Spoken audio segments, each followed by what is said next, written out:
Watch this stiff arm. Nancy just tosses him. Oh my goodness. Here are some things I found interesting while watching the coaches' film of the Buccaneers, Seattle Seahawks, Munich game in Germany, week 10. Now this video is just the second half of the game. The first half of the game, I already did a video on that. You can find it in the playlist. Second half of the game was a little bit different. The Bucs were up 14-zip. The Seattle Seahawks came out. They decided to do a bunch of quick, short passes. The Buccaneers let them have it, take time off the clock. So it wasn't near as aggressive on either side of the ball, but there was still some good stuff here. And you know me, I love the Jimmies and Joes. So enough talk, let's get to it. Continuing our theme of a very physical game, watch on Winfield when he makes this tackle, or helps on the tackle. Watch how he throws the guy down right there. Then keep an eye on 45. He gets tossed by 66. After the play. He just grabs him. Is that a horse collar? I think it is. He just grabs him and throws him down. Well, bam. Bam. Also, we've got a good play by Vita Vea here. He ends up beating 63 for a pressure in 2.25 seconds. Look at that. He's lucky he got that ball out, 7 is, because big boy Vita was coming.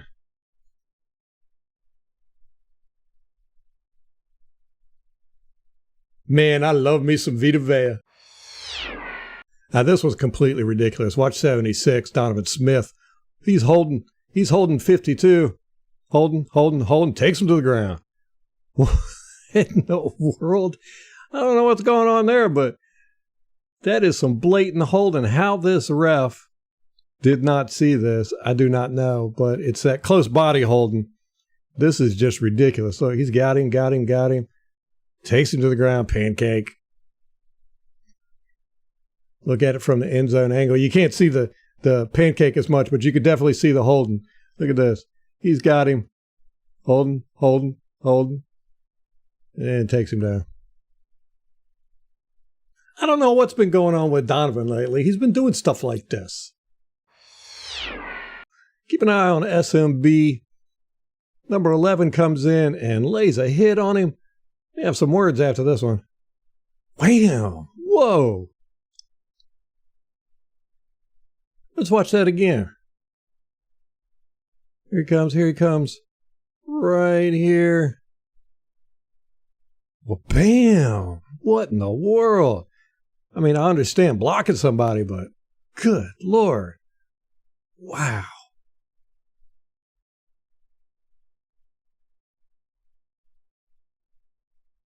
To be honest with you, I got to give SMB credit there for not getting a personal foul. They're just punching that dude in the face. Again, this is a great play. Everybody saw this on the broadcast, but good running by 29, but woo! Watch this stiff arm. Nancy just tosses him. Oh my goodness. How far did he toss him? Let's see. Right here. He's on the 50.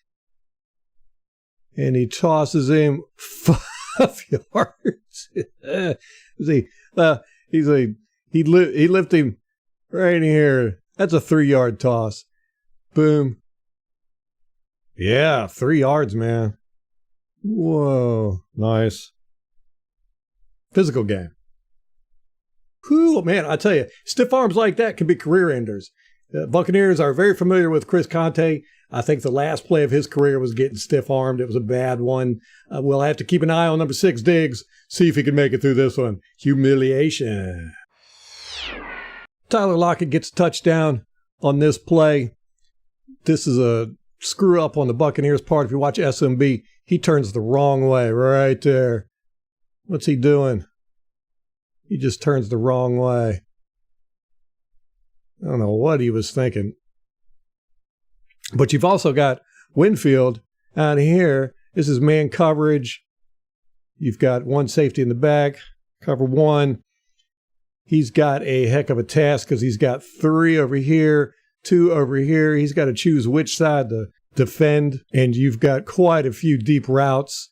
So but it's strange because he runs over this way. You think, okay, he's going to try and defend these two guys.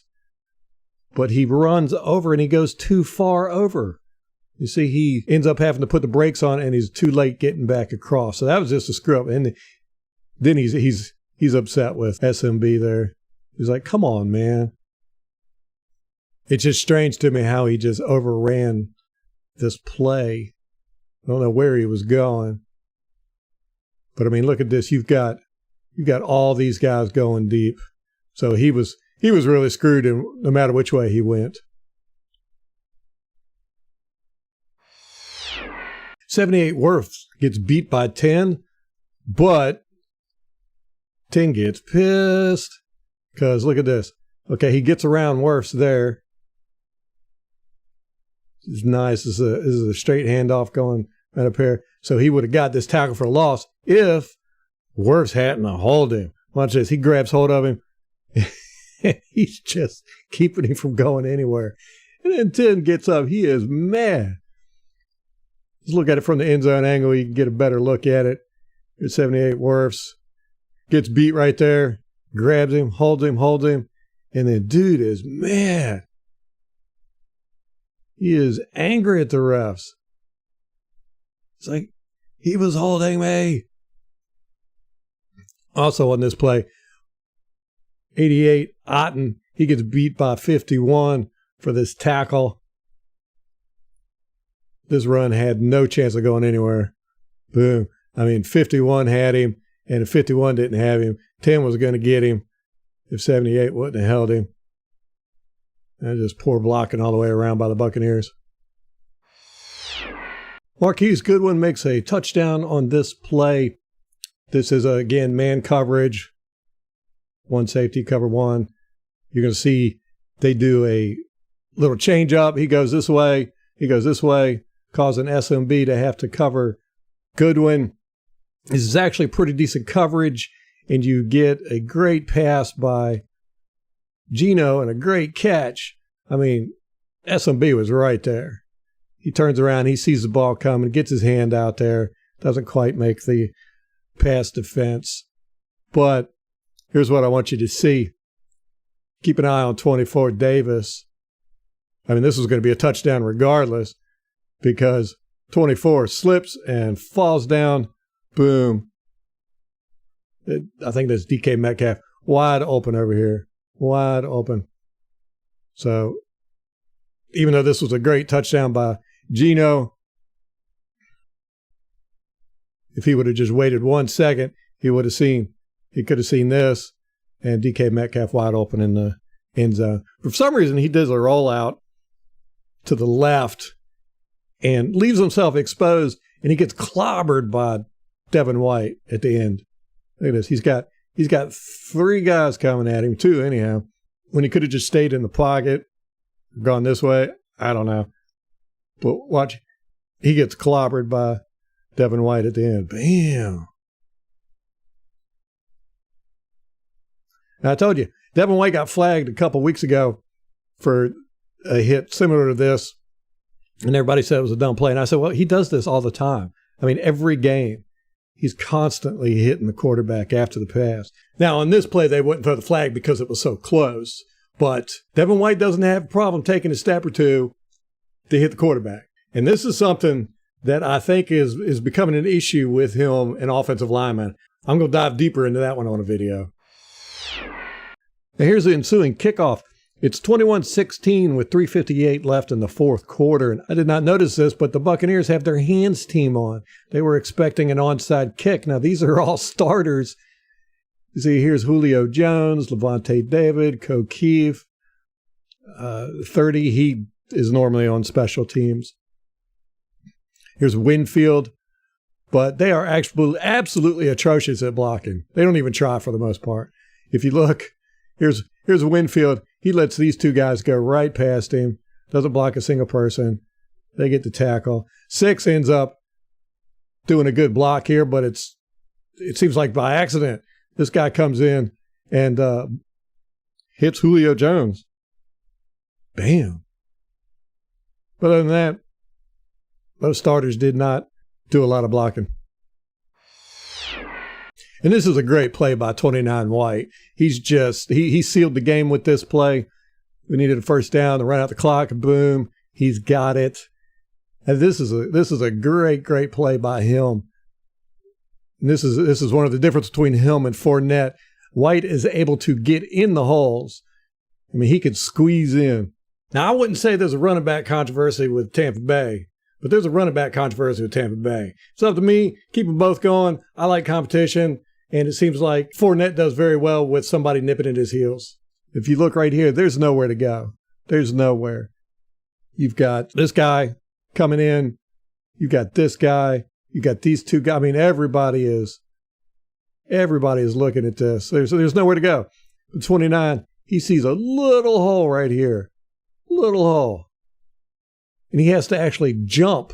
Look at that. He has to jump to get through it. He's off the ground there. And he goes. Now, he could have run for a touchdown, but he decided to slide so we could run out the clock. One of the things I really love about this is look at the reaction of the lineman. 76 Smith. Yes, we won. 70 Hainsey doing the Joe Namath. We're number one. And O'Keefe, he's all excited. And he's going, get down. You can see his hands. And that leads us to the favorite play of the game. Kneel down, last play of the game. If you notice, 76, he puts his hands out to shake hands with 95. And Hainsey does the same thing with 99. Now, you like to see that. You know, this was a physical game in the trenches. And all around, it was just a physical game. 99 gave Hainsey a tough time the whole game. It's just good to see two good teams lay it all on the field, go at each other, very physical, and then good sportsmanship at the end of the game. That was a good game to watch, both on the broadcast and in the all-22. Now, if you want to really go deep into it and hear my thoughts about what I saw on the field and all that good stuff, listen to mine and Molly's podcast, anywhere you listen to podcasts or here on YouTube, wherever. But until next time, go Bucks!